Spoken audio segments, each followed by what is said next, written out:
We're very happy to have you all out here this evening to hear a lecture by Martin Puchner. Before we start, I just want to remind you of a few things and make a couple of announcements. Though we have not firmed up our schedule in the spring, I have mentioned some of the things that we expect to be doing.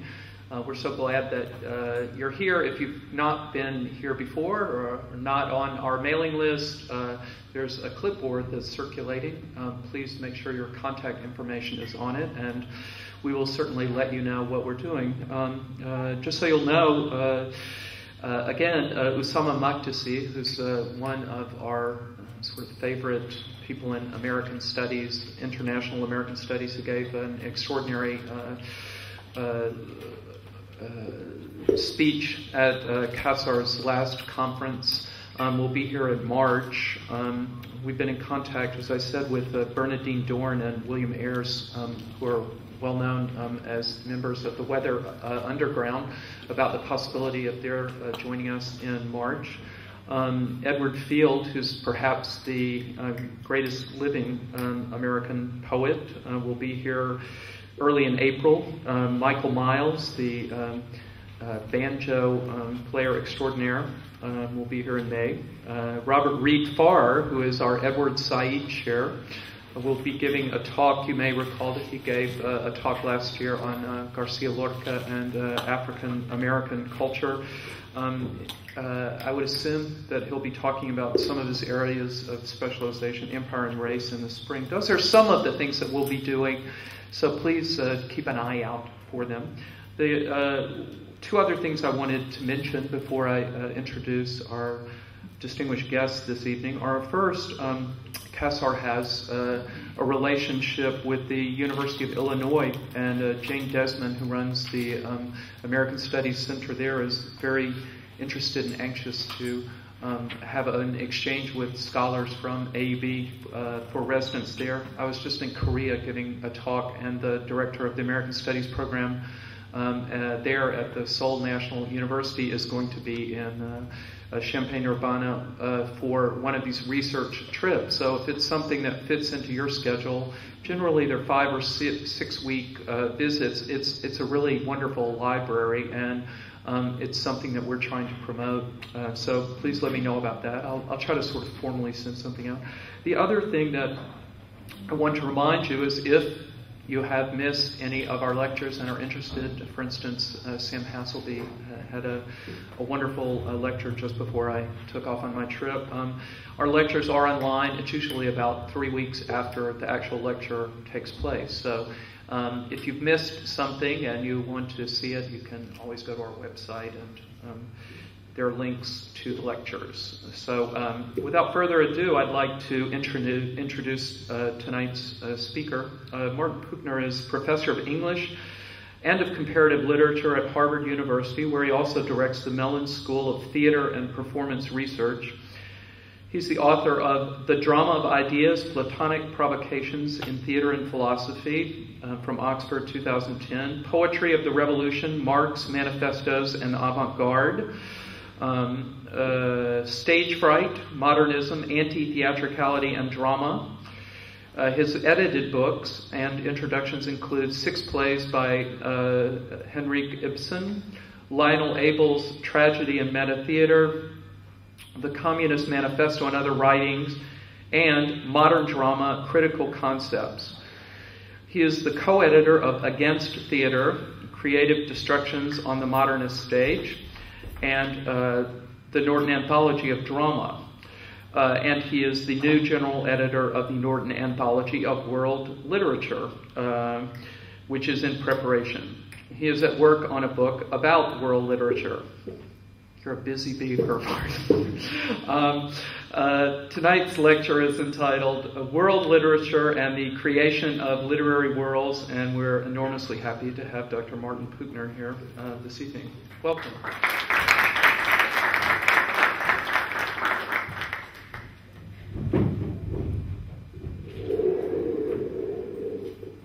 Thank you very much for the nice introduction and for the invitation. It's really fantastic to be here.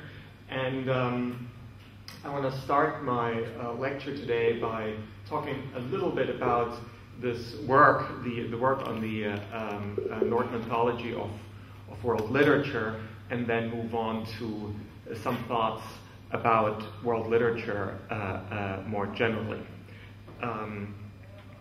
So first, the first thing is that putting together an anthology of world literature, and we're speaking about a kind of large 6-volume, 6,000-page anthology of texts that start with the Epic of Gilgamesh and go all the way to the early 21st century. So putting together such a huge body of text requires a lot of thinking about pedagogy.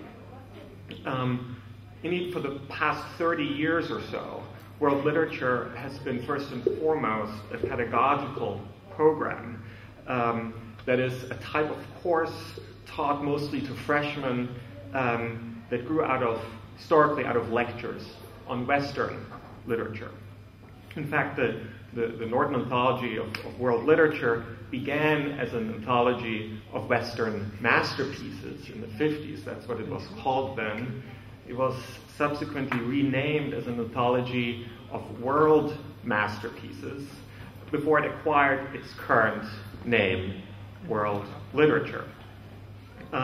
So at least in the United States, and I should stress that this kind of concept of world literature and these kinds of courses are mostly taught in the United States, not exclusively, but it's a relatively specific phenomenon, show a changing and expanding group of texts that were being taught in a very specific kind of survey course. I stress this to say that the real purpose of an anthology like that is not in some abstract way to put together a world canon or something like that, but it really grows out of a very specific purpose, namely to provide the kind of material that this very specific kind of introductory course requires. So, in other words, world literature in this tradition is something that was taught as a pedagogical enterprise, not something that was studied in a scholarly manner. Having said this, after having worked on the anthology for several years now, I'm even more aware of this pedagogical impetus behind world literature, in part because in the course of working on the anthology, I was exposed to the full force of the constraints on world literature this pedagogical imperative imposed. Again and again, I and my team of editors wanted to do away with a certain text, mostly a text of Western literature, and substitute it with something lesser known, only to find that the idea was vetoed mostly by teachers teaching this course. And Norton, the publisher, sent out literally thousands of questionnaires to teachers teaching these introductory courses who didn't want to change their well-worn syllabi. So there were really a lot of constraints we were working with. And yet, I'm still, or even more convinced of the importance of teaching students, American students, about other cultures through such world literature courses, despite all the compromises this entails, including often teaching excerpts and, of course, teaching in translation. That is always the big concession one has to make when teaching world literature, and there are a lot of people teaching literature who are kind of purists about that, but I think it's a price worth paying. So this is sort of the pedagogical end of things, and I'm going to come back to the actual work on the anthology a couple of times, but I now want to move on to my main topic, which is that in the course of working on the anthology, or the work on the anthology really got me thinking about world literature and literature more generally, I think in a new way, and so I think there's a way of approaching world literature also as something like a research program, or as a lens through which to look at literature and think about what literature is and can be and how it should be studied. And that's what I want to dwell on today. Now, the first thing, if I use the work on the anthology as a kind of lens through which to look at literature, is to think of literature, of world literature, as a collection of remains of mostly lost worlds. The very fact that many of these works have survived at all, and I'm mostly talking here about classical texts, is often close to a miracle.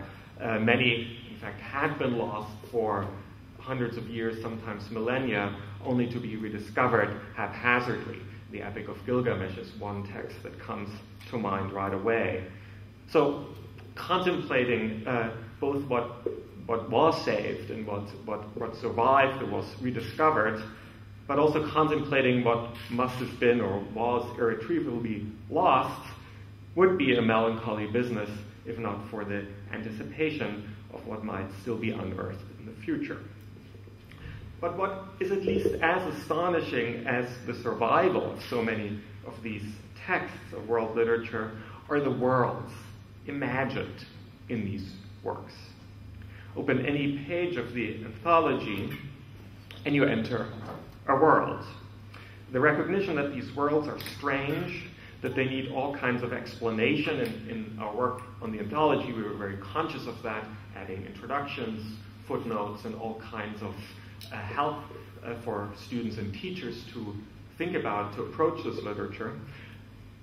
But the fact that these are strange texts and the worlds depicted therein, strange worlds, does not diminish the fact that we are faced here with really complete universes that we can discover and within which we can begin to orient ourselves. And this brings me to my main topic today, namely the creation of worlds by literature. That is, the question of how literature goes about creating worlds. Now, saying that literature, any literature, creates a world to which we can gain access through the act of reading is perhaps something of a banal statement. And yet I think it helps reorient our standard understanding of what literature, and in particular world literature, is or can be. And some of that thinking actually found its way into the anthology. The anthology now opens, for example, with a group of texts called a cluster called Creation and the Cosmos, i.e. with different kinds of classical world creation myths. That's how we open. And the idea here is not so much that literature begins with world creation and then moves on to other topics, but that from the beginning, literature has concerned itself with the cosmos, with the world, and has sought to render it in a variety of ways. Now, these world creation myths are certainly, as myths are usually read, kind of pre-scientific explanations of this, our world. This is kind of the standard account of such world creation myths and myth in general. Hans Blumenberg, a German philosopher, is one of the most prominent representatives of this approach to myth, and describes it as a kind of original act of naming of a world that is otherwise unnamed and unknowable and threatening. And that this kind of threatening and dangerous world, by naming it, becomes a little less threatening and allows humans to kind of start to try to understand some of the forces in this world. Hence a kind of pre-scientific explanation of the world, mostly through the act of naming entities and forces at work in the world. So this is very much a kind of line of thought that reads these world creation myths and myths in general as dealing very much with our world and with the task of orienting ourselves within it. And this, I think, is a good general approach.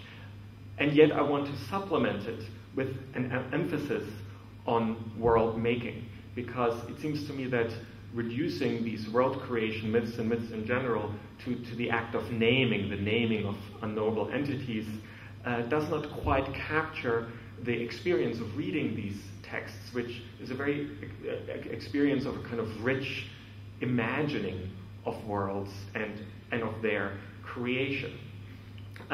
So rather than reading these myths as acts of naming entities in our world, I want to think of them as creating worlds whose status is yet to be determined. So when seen from this perspective, creation myths document a kind of literary imagination that engages and imagines on a world on the level of totality, that is a whole world. There are whole worlds that we are being confronted with, and that's sort of my point of departure here, and also our point of departure through this cluster in the anthology. So what does it mean to take these world creation myths, some of the earliest texts of literature, as a way of approaching literature more generally? And I want to propose three categories through which to look at this and think about this. And the first is the category of reference. This is a dimension of literature that has not received much notice of late within literary studies and theories of literature. Usually, in literary studies these days, literature is seen as self-referential, as kind of as a kind of act of imagining about itself. Meta-literature, self-referential literature. It is considered naive to think about the reference of literature, that is, that names and entities and places in literature refer to the real world. The paradigm for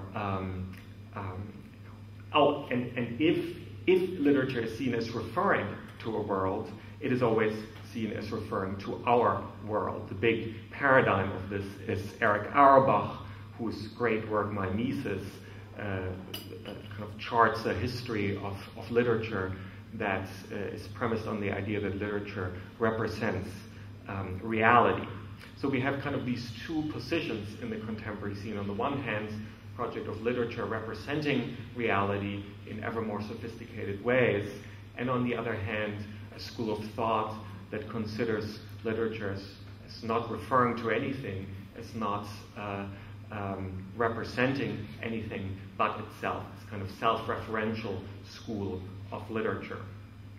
I want to propose a third alternative, namely that literature creates, imagines, and therefore refers to a world. It's only through reference that we can even ask what kind of world does a piece of literature, a text, refer to, but that these worlds are not our world, but alternative or possible worlds. And here I've used a relatively minor branch of literary theory that has tried to think about the reference of literature in precisely this way, as referring to possible worlds. This school of thought has borrowed this notion of possible worlds mostly from philosophy, from analytic philosophy and logic, but transferred it to the study of literature. And it is this kind of approach of literature creating worlds that can be grounded in possible worlds theory. I don't want to dwell on this theory here, but I'm happy to go into it in some detail in the question and answer period. What I really want to ask, since I think possible worlds theory solves this mystery of reference in literature on a theoretical level, I want to do more thinking about how that changes our conception of specific genres and types of literature. That is, what kinds of worlds are created through different genres of literature and therefore through different acts of reference. this thinking about reference really opens up the study of literature to these kinds of questions. Now, once you think about literature through reference, immediately a host of problems present themselves. Often works of literature refer to places in our world, cities, historical personages, and so on and so forth, but introduce into these fictional characters, thus creating confusing layers between our world and manufactured, created literary worlds. In more extreme cases, literary works claim to refer to places situated in our worlds, but these places are clearly made up. Just to give you one prominent example, are the many cities in Italo Calvino's imaginary cities. This is something, a text premised on Marco Polo's travels to China, but really dwells and revels in the act of making up cities, of making up ever more fantastic entities, even though they're presumably set in China.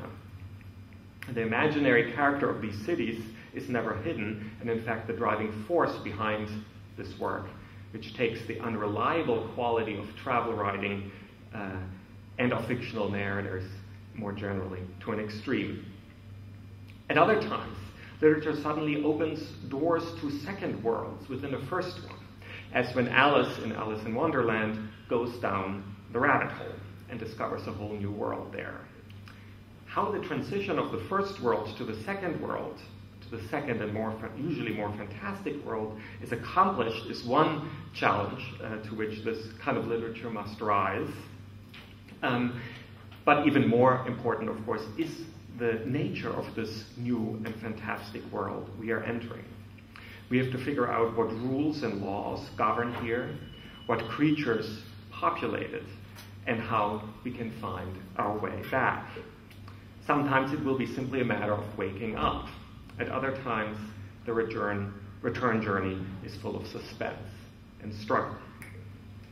In yet another set of examples, we find ourselves in our world, but discover within it what I would call nested worlds, fictional spaces that they're more or less enclosed, like, for example, a famous example, the mysterious Shangri-La of James Hilton's novel Lost Horizon that coins that place, which is located somewhere in the Himalayas, but almost impossible to access.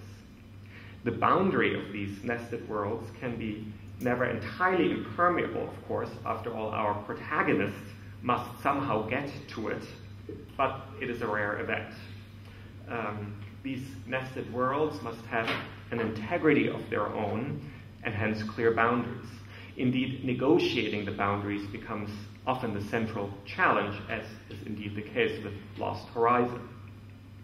And finally, literary worlds can be situated in very openly alternative worlds, as is the case with much fantasy fiction. So this is all a question, though, of reference, of the status of these worlds literary works refer to and how they relate to our world. So this is why this question of reference, both on a theoretical level, but more importantly on a kind of practical level, is crucial here. What is the status of these fictional entities? What is the status of the worlds which they populate? Now, the second term I want to use here is that of scale. Thinking on a world scale does not come naturally, and in fact requires a unique combination of abstraction and imagination. For example, the creation cluster in our anthology shows a clear struggle for totality, for capturing all. Akkadian and Sumerian, the texts that we begin with, don't originally have a word for the whole world, and their world creation stories therefore divide the universe into different constituent parts. And yet, as Emily Wilton, the classics editor of the anthology, writes, even in these cultures there was a developing notion of what the Enuma Elish, one of the first creation stories we have, calls, quote, the entirety of all, of everything. So there's a kind of emerging vocabulary for this totality that you can see by looking at these early world creation myths. But scale continues to be a challenge for later literatures, to which these later literatures rise in various ways. Let me pick out briefly just one example that it might be generally known, and that is Milton's Paradise Lost. First of all, Paradise Lost, of course, is a rewriting, among others, of the creation myth to be found in Genesis. From the beginning, Paradise Lost presents itself not just as such a creation story, but also as a text that delights in the creation not just of one world, but of several worlds. In fact, many creation stories tend towards the plural in that way. Space may produce new worlds, Milton writes, and follows suit. The poem presents us with scenario after scenario of world creation. After the rebellion, Satan recommends that his followers stay in, quote, this deep world, which is hell. But the existence of this separate world is not the main point here. Rather, Satan begins to ponder the prophecy that there is, quote, another world to be created. At the same time, he raises the possibility that out of the mixed chaos of hell, one day, quote, the Almighty Maker them ordain his dark materials to create more worlds. So there is this anticipation of yet more worlds to come. The poem then proceeds to show us the creation of the central world, quote, newly created, the opacious globe of this round world, Earth. And it is the status of this round world that becomes, of course, the central drama of this poem, this new world, as it is also called several times. But this new world is not just created once, it is created and recreated several times. After the fall, for example, its entire geography has to be completely reordered. And then again, after the flood, when from the water God, quote, raised another world. So through this drama of creation and recreation of our world, the poem keeps track of what it calls other worlds as well, including heaven and hell. So you see that Milton not only rewrites creation myths or creation stories, he also takes the historical discovery of the New World, that is of the Americas, as one of the central experiences that is now projected onto a galactic scale. And indeed, Milton has always struck me as a kind of precursor to a certain strand of science fiction and fantasy literature. And I think this kind of interest in world creation helps understand why. Indeed, there's a recent, very successful fantasy trilogy called His Dark Materials by Philip Pullman that quotes, the title comes from the quote I just gave you from Milton, and in fact not just the title comes from Milton, but it's an entire rewriting of Milton in the genre of fantasy fiction. The entire plot revolves around a rebellion against the Maker, thus casting Paradise Lost in the genre of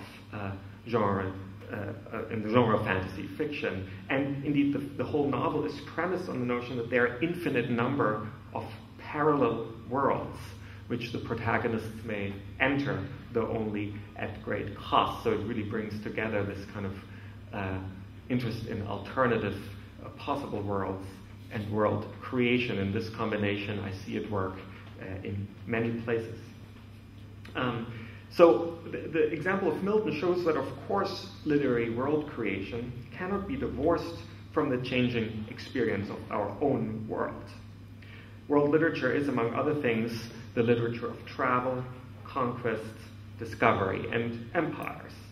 Italo Calvino's imaginary cities would be impossible without the actual travel writings of Marco Polo, Paradise Lost, without travel reports from the New World, or to pick another example, Orhan Pamuk's White Castle, without the Ottoman travel writer Evliya Çelebi, whom we also included in the anthology. In fact, there's a lot of travel literature in there as well. But yet I think it's also clear again and again that this kind of world creation literature cannot be reduced to travel literature.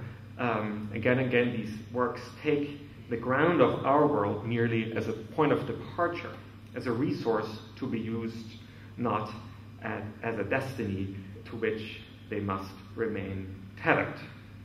And just to say one more word about Milton, he also, of course, reminds us how closely world literature is entangled with religious texts. And that's one of the crucial experiences, my experiences with this anthology, which includes many texts that are religious or were religious and continue to be religious, including Genesis, the Quran, as well as these creation myths and other epic stories that at least had some kind of religious function. So that's also part of this set of interests and reflections.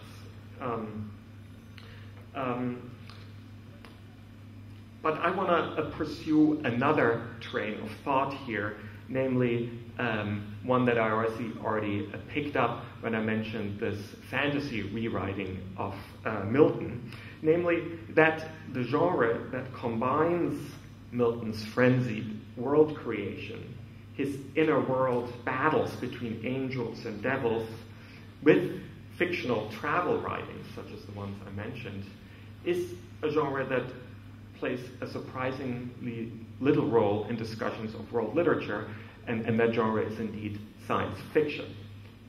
Now, I'm not so much thinking of the kind of science fiction that imagines a future based on a particular technological gadget, as often happens, but rather a subgenre of science fiction that aims at precisely the kind of totalizing imagination of the world that's invested in world creation of that kind, and that therefore fits this genealogy I'm drawing.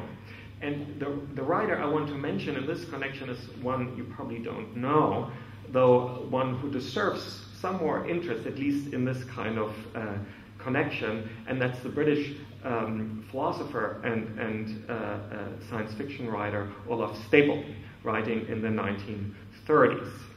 Now, I'm not going to recommend Stapledon's novel Star Maker as an overlooked masterpiece of world literature. In fact, it's not a text that's included in the anthology. It's not world literature in that sense. Rather, it's an extreme case, and that's why I'm interested in it here. It's an extreme case of world creation and world imagination literature, depicting developments stretching millions, indeed billions of years, reaching finally all the way back to the creation of the world and forward to its eventual demise. So the novel works this way, that we have a narrator living in the 1930s who falls asleep and upon waking finds himself moving upward through the air as a disembodied I. Increasingly, as he flies through space, he learns to manipulate his speed and direction, thus moving around the universe with increasing ease, looking for alternative life forms, which he soon finds. In the second phase, he learns to communicate with these other life forms by telepathically entering their consciousness. This phase of the novel is based more or less on a kind of classical science fiction matrix, devoted as it is to imagining alternative life forms and the particular consciousness they bring with it. So we have, for example, intelligent ships. They're all produced by various evolutionary processes, huge swarm-like intelligences, and much more. After some time, the protagonist manages to pass on the ability of disembodied travel and telepathy to other creatures, and thus more and more the task of this group of intergalactic travelers is to prevent the worst of war and destruction among the different civilizations. What drives this high-speed narrative of whole galactic civilizations is a somewhat strange conception of evolution. which provides Stapleton with a way of capturing and imagining and dealing with such huge expanses of time. And indeed, Shaw and H.G. Wells use evolution in the early 20th century in their science fiction writings as well. It's one of the tools of dealing with such expanses. But Stapleton doesn't leave it at that. The eye observer now discovers that stars, even nebulae themselves, are alive. So evolution now merges with physics as the master discourse of totality. So he combines evolution and physics here. I want to dwell briefly on the quality of Stapleton's prose because it's quite interesting and symptomatic. Throughout it's, and how could it be otherwise, unapologetically abstract and synthetic. Star Maker seeks to capture, often within a few paragraphs or even sentences, developments spanning millions of years. But even this is not enough, and Stapleton often hurries along, telling the reader that he's still spending too much time on detail and must now rush on to the next, say, 20 million years. So in order to capture such large-scale developments, Stapleton avails himself of yet another language to complement that of evolution and physics, namely the language of world history, such as can be found in works like Oswald Spengler's Decline of the West. So civilizations decline and rise again, and the kind of dynamics behind it are explained within the language of this kind of contemporary world history. Besides evolution, physics, and world history, he uses one more mode, and he uses that towards the end, and that's nothing other than world creation myths. Now we learn that the eye observer will encounter the star maker, the kind of God entity himself, in a scene that's again reminiscent of the Old Testament. And indeed the encounter doesn't quite come about since the narrator, of course, averts his eyes. But what matters more than this kind of non-encounter is the fact that afterwards, this eye narrator is suddenly able to go back in time as well. So not just space travel, but time travel, and witness the very creation of the cosmos. Again, reminiscent of Genesis. He reports, for example, that the star maker, after creating the world, saw that it was good. So what matters here, what I want to point out, is that Olaf Stapleton uses and competes with creation myths. His is a novel that hopes to cover the height of scientific knowledge, both time and space, in an increasingly huge universe. Indeed, in his preface, he calls his novel an essay in myth creation. So this is the question and the challenge of scale. And finally, I would like to introduce a third category that's perhaps to some extent a subcategory of scale, and that is the model. In the attempt to capture through literature totality, if the attempt to capture through literature totality leads to such madness as Stapleton's prose, the super abstract prose, perhaps the way to handle world creation is by acknowledging limitations. That is, to create smaller versions of worlds, model worlds. One example is Gulliver's Travels, that can be considered to kind of create these model worlds, nested worlds that capture totality precisely by being smaller, simpler, in any case, easier to handle in every way, including in terms of literary technique. The various island plays and novels, including assorted utopias, belong to these model worlds as well. And so if Stapleton pushes the totality of world creation, of the kind of world creation type of literature to an extreme, there's an author who can be said to have done the same thing with the creation of model worlds. I'm talking about the Victorian author Edwin Abbott in his novel Flatland. Flatland indeed belongs to the prehistory of science fiction, and then therefore confirms my hunch that there's something to be learned from science fiction about world creation. Flatland is a kind of thought experiment. It describes life in a two-dimensional world, giving us an account of how everyday life, including procreation and the rest, proceeds in two-dimensional houses and in this two-dimensional world. He describes how the houses have to be constructed with the openings so that people can move in and out, what the furniture looks like. He describes the whole society that is based only on two dimensions. Flatland is a simple world, to be sure, but Abel gives it enough texture so it may count as a complete world, at least as a complete model world. The simplicity of such alternative model worlds is, among other things, a matter of literary economy, but also of the purpose of the whole exercise, because models usually have a purpose. And this, then, by analogy, is how we should think about our own three-dimensional worlds being invited to imagine a fourth dimension. Now, model world creation seems to be a more promising path, perhaps, for world creation literature, and maybe Stapleton knew this. In any case, he included in several explicit references to Flatland in his own novel, and thus acknowledged that perhaps his own enterprise in trying to capture totality had somehow gone wrong. All this is in part a question of literary feasibility and of literary technique. And I think this technical side of world creation literature deserves to be examined in some more detail.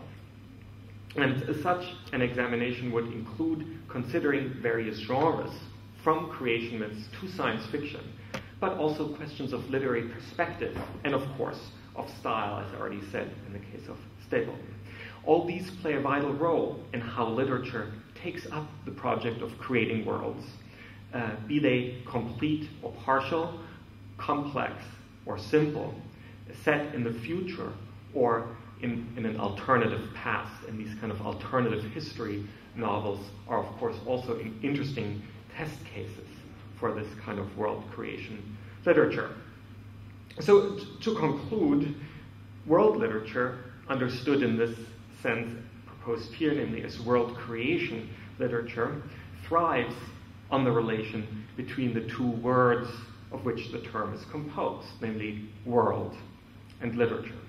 It invites us to reconsider the dimension of reference, which allows us to ask what kinds of worlds literature refers to and thus creates, the dimension of scale through which some type of totality is aimed at, some kind of whole world is created, or by contrast, the decision to use the model as a way of making such totality manageable and feasible in literary ways.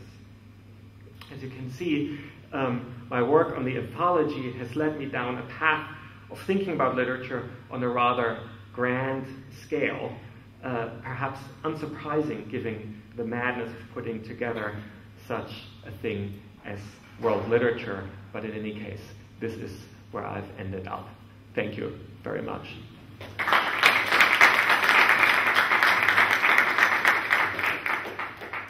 Let me ask one question, since, of course, the context, before I open the floor, is in part the context of these forums is this idea of America. Yeah. And you touched upon it with Milton, and of course, one of the other obvious sort of connections is Shakespeare's Tempest and Uncannibal's by Montaigne. And I'm interested in how one goes about deciding in this day and age what constitutes the domain of literature. You could include the letter of Columbus. This is something, of course, James Clifford wrote about in his writing about the different kinds of Levi-Strauss and Tristan Tropique begins by saying, "I hate to travel," and then writes this huge travel. I wonder if you could address this question of the invention of another world and the significance of America and perhaps even its continuing significance. I'm always astonished that people love this myth and need this myth, and even when I'm going, it's a very dangerous idea there, it's a very productive myth. So the generic question and/or the creation of American worlds, and then we'll throw it open to many others I know have questions. Yeah, no, I mean, very interesting. Well, first, I think you started with the question of different kinds of literature, what counts as literature, and that's really one of the things I and all of us involved in this anthology really struggled with, because on the one hand, the notion of literature we usually use is a relatively recent invention. It's a kind of post-romantic, as kind of fictional. Our notion of kind of fictional literature is a relatively narrow one, and it's clear that in a world literature anthology like that, you kind of have to expand it to include. I mentioned religious texts, but also exactly so we have Columbus letters in the anthology. We have political texts like the Declaration of Independence, or a few other political speeches. I think you have to really operate with a very expansive notion of literature if you want to create an anthology that goes back in time. Otherwise, you just are going to impose a very narrow contemporary notion, the current notion of literature, on what literature is, onto the past, and you won't be able to deal with that. So yes, we all had to think about what is literature, not even what is world literature, but what is literature, and the history, that there is a real history in a changing history behind that term. In fact, we included several kind of clusters of texts from the classical period and in different regions, Chinese, in our Mediterranean areas, to the present, of contemporary authors reflecting on literature and commenting on literature to somehow give students a sense of that they can't just waltz in with our current notion of literature and then be puzzled by the kinds of texts they're going to be confronted with. So yes, this generic question was really crucial, and this is how we try to deal with it in the concrete work. Now, as for America, and I think I didn't quite realize when I was preparing this lecture that this was a Center for American Studies. I might have dwelled on that more, and so thanks for inviting me to comment on that.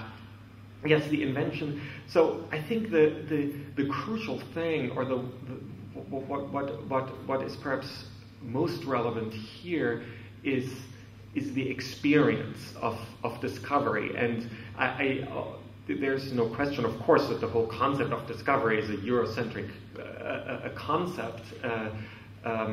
But the effect, and in our Renaissance volume, we try to track that quite clearly, is the effect of the discovery of the New World on the European imagination, and that really kind of triggered this world imagination from Milton to the utopias, and so on and so on and so forth. So it's yes, you can dwell, as a lot of people do, on how the accounts of the New World are distorting and so on and so forth, and they all are. But to me, what's most striking is the kind of thinking on a world scale they trigger, and how it really changes how the world is being imagined, and that feeds right into this Renaissance literature of imagining alternative worlds and complete worlds. It throws open the question again of what the world is, and therefore what a world can be. So that's I think the perhaps the most important thing about that. We of course have also a pretty nice selection about the encounter of Europe and the Americas. Not just Columbus, but many other texts. We also have the Popol Vuh, the Maya epic, which is a very interesting case because it is based on pre-Columbian material, though it was not written down I should put it that way, the only copy in which it survived is a transliteration of Mayan glyphs into the Latin alphabet. And so the scribe who did that clearly kind of included a kind of layer of Christianity. So there's a kind of superficial layer of Christianity in the Popol Vuh, a kind of accommodation of the fact that the only surviving text is a post-Columbian one. So it's a kind of interesting kind of view of the encounter from the other side, so to speak. Anyway, so that's how we try to deal with the discovery of the New World. Oh, thanks. That's wonderful. We'd love to throw the floor. Yes, you have a question over here, David. Hi. Really, I mean, the talk was a real surprise for me. I didn't know what to expect actually from the title, and so I wanted to ask you something about the idea of translating text for your anthology. Because when I'm thinking sort of, world literature, and I come out of, I'm a medievalist, I'm a comparativist. Okay. I was educated in America, I've been teaching here for some time, and the comment that you made about these kinds of courses, existing primarily in a North American model, excludes the fact that there are sometimes, sort of outposts like AUB that have taken such models and have reinvented them and all that. Yeah. So, but then I'm also thinking when you talked about translation, I was thinking about that part in Death of a Discipline by Spivak, where she talks about the need for translation and the real need for translation that comes out of all kinds of peripheral sites, right? That doesn't come out of American publishing houses, which then send their books all around the world. And anyway, that just makes me wonder. And I was going to ask you about the composition of this Norton anthology. Are the things there in world literature, are they things that have already been translated, or are they things? Did you go looking in peripheral disciplines or in other, let's say, cultural constellations of what constitutes literature, and find text and then have them translated for your anthology? I'm just wondering about how because it makes a big difference as to how you view the world. Right.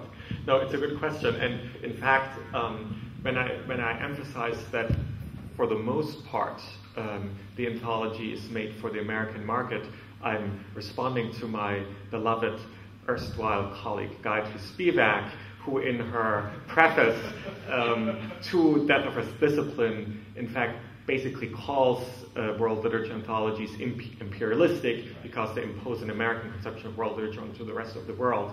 So that I can only say, I would love to be imperialistic. I wish it were the case, but the fact is that I know that we sell almost no anthologies in the rest of the world, not even in England, simply because the specific types of courses for which this anthology is made are almost exclusively taught in America. I know that there are a few other places, but really, it's a very American phenomenon, and I think it's important to realize that because all the constraints we are under are driven by that. The choices, and I indicated that very briefly in the beginning. So we don't try to represent world literature for the world. We try to create an anthology for these American courses. And as I said, I mean, we are always keeping an eye out. Not so much but Norton, they have a financial interest in selling their anthologies abroad, but it never works because these kinds of courses do not really exist, or if they exist, they don't use these anthologies. Having said that, so this also means that for the most part, of course, we use already translated text because they send out these thousands of questionnaires, and we basically have to follow what the teachers teach. So there's a kind of core of the anthology that is just not negotiable. What we then do is add texts and hope by providing all kinds of pedagogical tool that these teachers will branch out here and there. And that's why we add, and that's why also these anthologies kept expanding. The earliest version I mentioned, the Western Masterpieces, was 400 pages. Now it's 6,000 because we keep adding texts, hoping to convince teachers to branch out. So on occasion, we do new translations of existing texts, and we also do, there are a few texts that are translated into English for the first time. So for example, we have a very neat part of Evliya Çelebi's travel writings. Excerpts already exist in English, but the part that I wanted to include is when Evliya goes to Vienna on a diplomatic mission. It's a really fascinating encounter of the Ottoman Empire with the Habsburg Empire. He's always thinking back of the siege of Vienna and so on and so forth. There are wonderful descriptions of the diplomacy that happens. And that is, for example, a text that hadn't been translated into English at all. So I commissioned a new translation, although another publisher is actually just coming out with that translation, so there will be two. So we do a little bit, but there are these constraints, so we can do it a little bit here and there, and I'm always pushing in this direction. We have wonderful new translations of 16th and 17th century South Asian poetry by Tukaram and Kabir, and they're really wonderful. So we do commission new translations, but the frustration we all had is that there are these severe constraints, because the fact is that the teachers always teach the same main texts and maybe assign a little bit here and there outside of that core. So that's what we are, but we're doing our best. Yes, Bashar. Going back to the word creation, most of the words, and it's a question about categorization, but also it's maybe a normal question about evaluation of literature. If we take a genre like faction or new journalism, a kind of Truman Capote's, which claims to be not at all a creation of anyone. Right. It claims not even to introspect into to both of the its state of mind. Nothing is added. It's all based on dogma. Now, if that would, if literature is about word creation, that wouldn't count. It would not count. Although it uses the technique of fiction, but it will count outside that categorization. And if this is taken as a value judgment of this work as a not literature, and of course, or bad literature, some say, then to what extent you can say that the more word creation, the more you are not referring to the word as a kind of valuative. Interesting. Which seems also something not so convincing. Something like Ana Carrera is a possible word, but also it's interesting because it's so close to the actual one. Not in the names of the streets of St. Petersburg, but in the possible people encountering possible scenarios. So, what and that's you would include Star Maker if you want, literature, although it engages more in word creation. But when we come to evaluate, we evaluate by how much. But what extent there is word creation in there? What extent there is interest in referring to the word, rather than and also avoiding the extreme end of dealing with Truman Capote's plot as either not literature or as very interesting literature. This is the most interesting literature because it does talk about it refers directly to the word. Just your thoughts on evaluative claims regarding possible words and word creation. No, excellent. These are fabulous points. So, I would say that yes, while the work on the anthology itself definitely includes an evaluative, and world literature in that sense includes an evaluative dimension, I would, at least for the time being, kind of maybe refrain from using this world creation as an evaluative one, though I'm not someone who says, all literature is the same or anything like that, but that's not sort of my main interest. And so I think Truman Capote is a great test case for it, because it's an extreme, just as Stapleton is kind of an extreme case. Truman Capote is another extreme case, and I think extreme cases are always obviously great ways of testing a concept and learning more about its contours. So I would actually go in the offense here and say that actually this kind of world creation perspective or lens, let's say, is actually would not be an uninteresting way of capturing something about Truman Capote, precisely because he is at the extreme end of that category. So I would never say that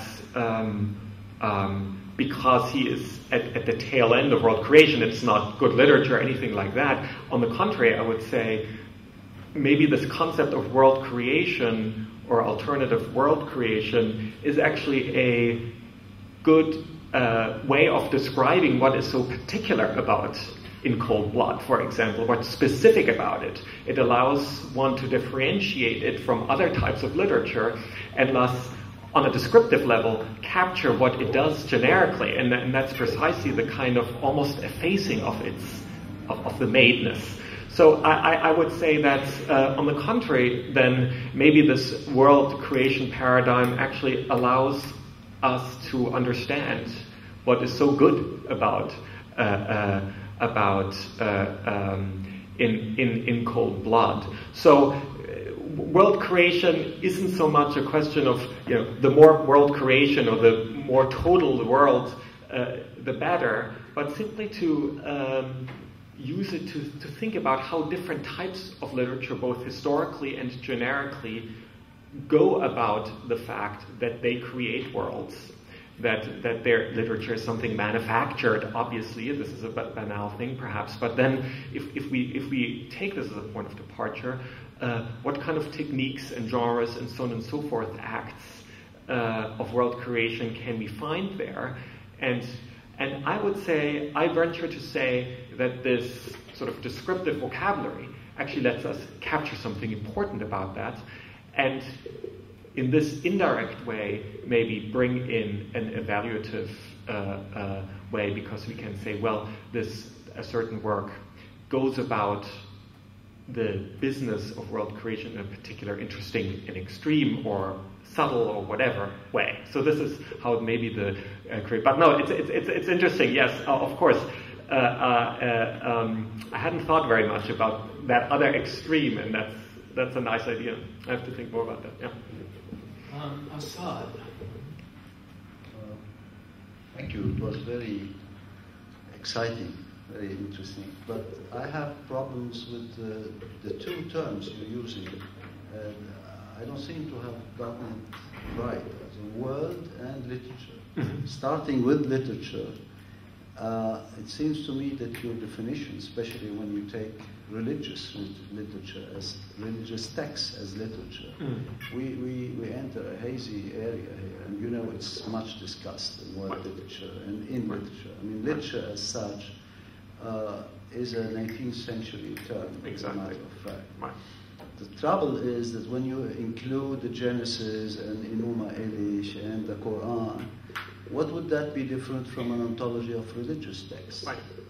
This is my question. So I'm not expecting an answer. Yeah. I'm just pointing out that this is the first trouble. The second, which is very interesting in your conference, and it's very new to me, the way of your counting word creation as almost coextensive in a sense. You want to do it with word literature. This is a new genre, a new area. Here I didn't get you correctly how you define word, especially in the last answer. I mean, is word a word culture? Is the new word a new culture? Or is the new word a new cosmos? Mm-hmm. The novelty is the cosmos, of course. Yeah. But when you talk about a new world, we can understand it as a culture. And then we have a huge number of things like in Islamic, in 1001 Nights, in the Mi'raj, the Libro de la Scala, which ended up in Commedia Divina, and in all kinds of utopian worlds. Right. So are you limiting it to creating a two-dimensional world or a four-dimensional culture? Even in Thousand and One Nights, you have sometimes some creatures who are totally, or even in the Odyssey, right, going down to hell. This is another world. Right. Right. So, well, as for the question about religion, it's what I try to say in response to the first question. Yes, it's a huge problem, this projecting of a 200-year-old concept of literature backwards. But I do think that we somehow have to do it. What we have to do is mark the fact that we are doing it. I think that's at least how we decided to deal with it. That is to include, as I said earlier, throughout the anthology, moments that forces students to confront the fact that this is an evolving conception of what we now call literature. And though to go about it in another way, I think that's in fact what perhaps, I suppose that's true, got me started about thinking about literature, not starting in the present, but starting in the first volume of the anthology, and to think about ways in which literature the last couple of 100 years continues something that already began back then. So you could say that this interest in or the using world creation myths as a point of departure, and then thinking about how that launches something within literary history that is still very strong today, even though it takes very different forms, is, I think, an attempt to think about literature in this much broader chronological term. Now, I understand that literature, it's still true that it is very different from what was then, but to think about it that way. I think it's a response to that. So it seems to me, so that to me was the way of dealing with it, rather than, because the other solution would be to say, well, if we create a world literature anthology, then we have to restrict ourselves to the last 200 years. I mean, that would be because of that, then the alternative, and that seems somehow disappointing. In any case, your question about culture and cosmos. So the driving force is the cosmos, it's a whole world, as you said. Though, of course, I would not be against expanding it to an interest in different cultures. Indeed, I see it as kind of concentric circles, if you will. In other words, world creation is something that, in the end, is true of all literature. It's a kind of general approach to literature.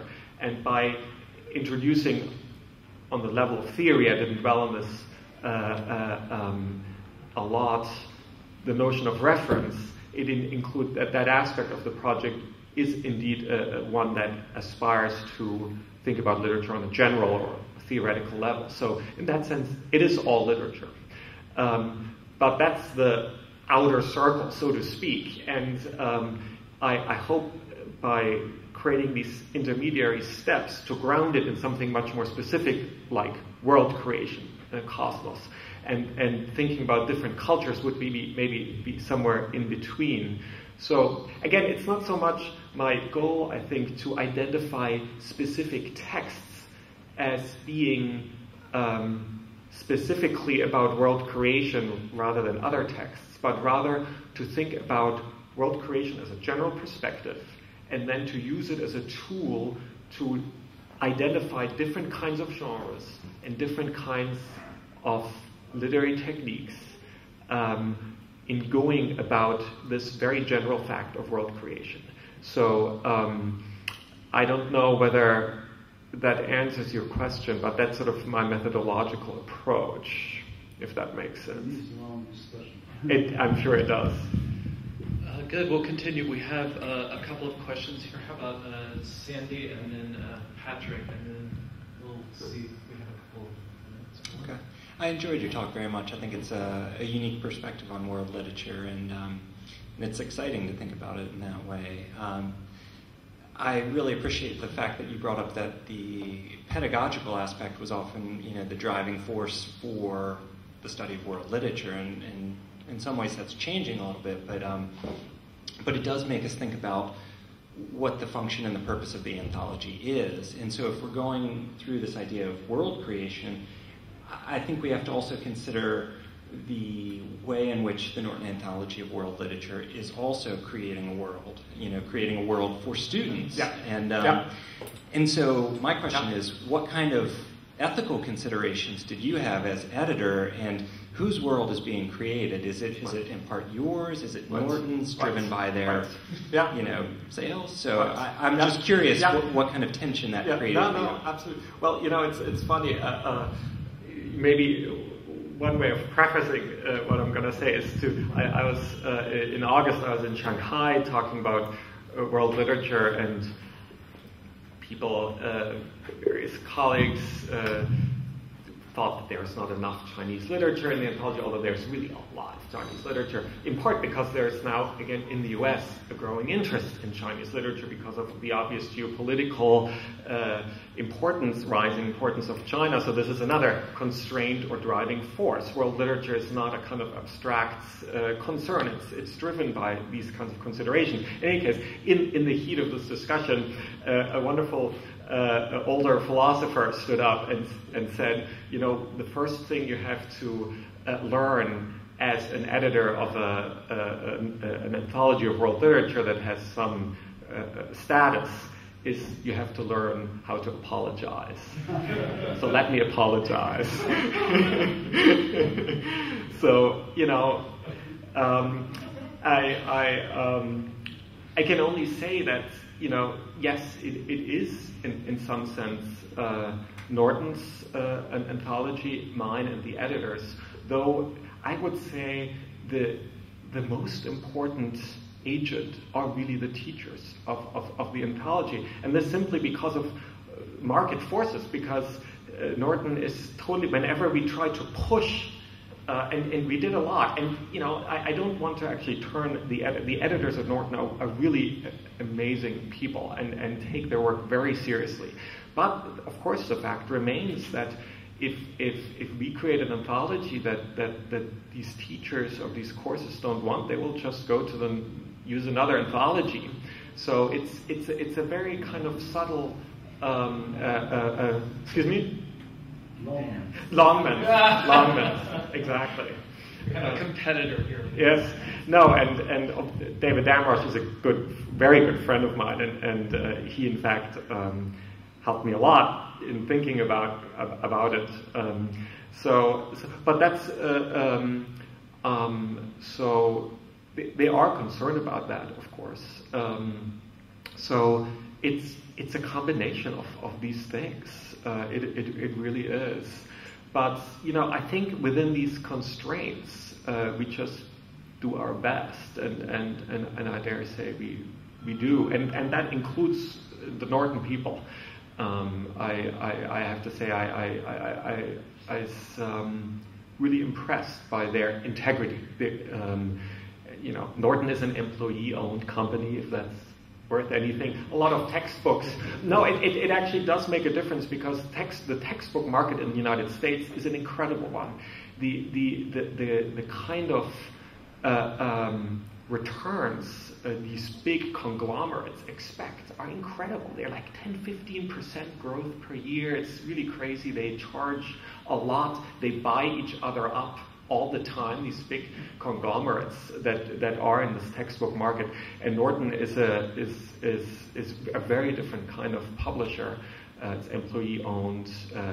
They thrive because they realize that the margins of many other textbook publishers are so huge that they can, offer these wonderful anthologies for much less than many others. So,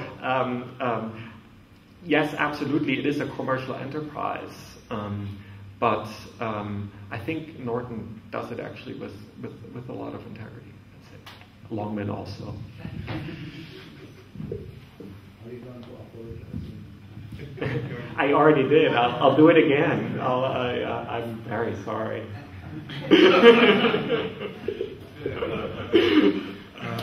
I was thinking about the Truman Capote example. In a way, it's still a made world. He selects it out. He maybe he says it's a found world, whatever. And I was thinking about how do we draw these boundaries?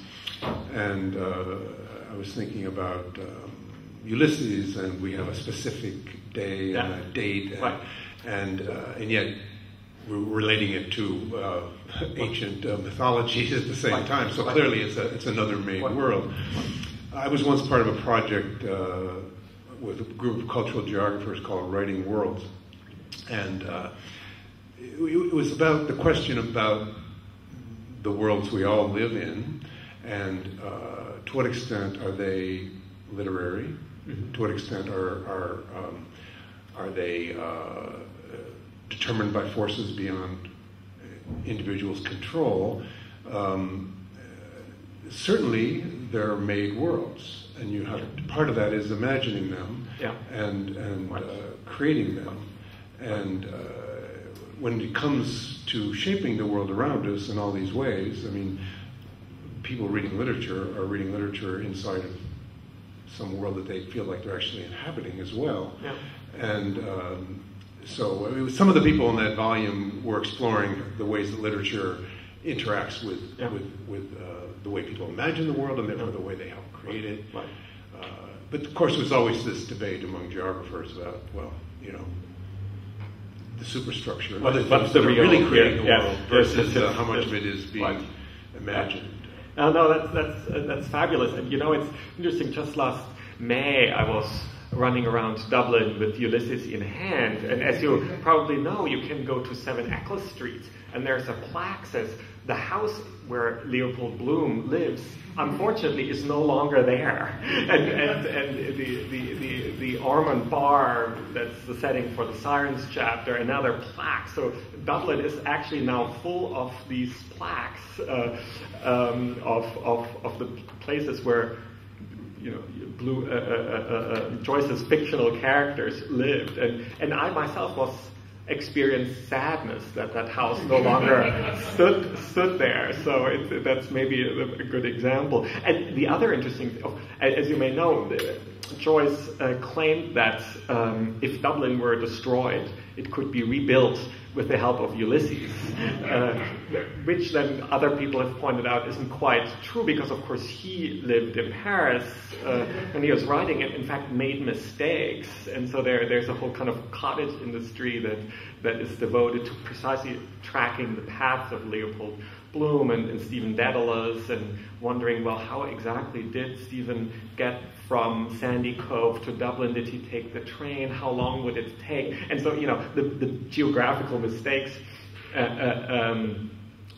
Joyce made. And that is perhaps a good example, as you pointed out, as good as Truman Capote, that even in the case, and maybe especially in the case, when a literary text tries to stay very close to some existing topography and geography, it's especially in those cases that you can actually see just how created this world nevertheless is, and that's maybe a more concrete way of responding to the other question of that it's perhaps this kind of world creation perspective is particularly good at capturing something about those extreme cases also.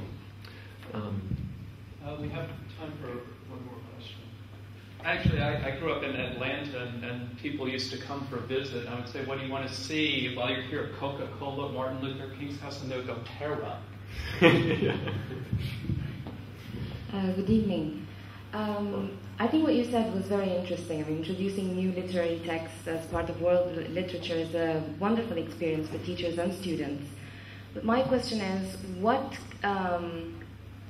are the criteria for a text to be considered as part of world literature? I mean, would you consider an Armenian text to be part of world literature? Thank you. Yeah. Well, I should perhaps first say that I know that in my talk and in the discussion, I've kind of been going back and forth. On the one hand, between the anthology and what's important for the anthology, and sort of my own thinking about literature that was prompted on by the work on the anthology, but it's not the same thing, or only to a very small extent. Though it, I think, sharpened our eyes for the importance of, as I said, world creation myths, travel literature, and other kind of texts that capture this with particular intensity. I now have to take a second to think about the table of contents for this anthology is about 50 pages long, so I don't have it all in my mind, and I have to admit and apologize that we do not have an Armenian texts in it, unless I'm mistaken. With many Arabic texts in it, starting with the Quran and 1001 Nights, but other texts, even Ishaq's. We have excerpts from the biography of the prophets, and also many 20th century texts. We have travel literature, even Batuta, we have excerpts. So I dare say we have a pretty good medieval selection of Arabic texts, and of course Persian texts, and pretty interesting 20th century. In fact, our last, most current Arabic text is by Hanan al-Shaikh. So you should be happy about that, rather from Beirut. So anyway, no, there is of course the real attempt to represent as many cultures as possible. And we pushed in many different directions. For example, the East Asian literature in previous editions and anthologies was really almost exclusively dominated by Chinese and Japanese literature. We made a point of also including Korean literature, Vietnamese literature, for example. So we are increasing the representation is always an important task, and we continue to pursue it.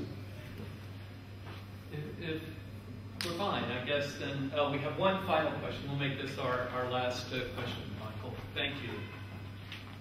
I would be interested, like, when you consider literature, we not only have the written literature, but there's also the spoken narrative. Yes. Is this in any way included? Yeah. This would be very interesting. Yeah, it is, and it's one of these. It is connected to the changing conception of literature that several of you have asked about, and know that this transition from oral literature to written literature to literature is central. And what's astonishing about it, or interesting to my mind, what I was really struck by, is that it is not just something that is central for the earliest literatures, which clearly all arise out of oral traditions, but that it is actually central in every single volume of the anthology, including 20th century literature, because oral literature continues to exist, and they continue to be written down. So we kind of created several, especially there's the longest cluster, and the place where we addressed it most extensively is in the penultimate volume, which is mostly 19th century literature, because this is of course also the explosion of anthropology, the writing down of oral literatures in different parts, including, for example, collections of fairy tales, other oral literatures. We have Navajo chants that were written down in the late 19th century. So yes, this transition and continuing coexistence of oral literature and written literature is very interesting. It's very hard for an anthology that consists of written texts to think about it, but we try to foreground it as a theme and topic by creating these kind of clusters of texts and writing introductions about it. So it's an excellent question, and it's I would say beside this question of religious texts and non-religious texts, the question of oral literature and written literature was one of the big themes that is always in the forefront of our minds, and that really shaped the way we present texts, and even in some cases the selection. Yeah. So thank you so much, Martin. Thank you all.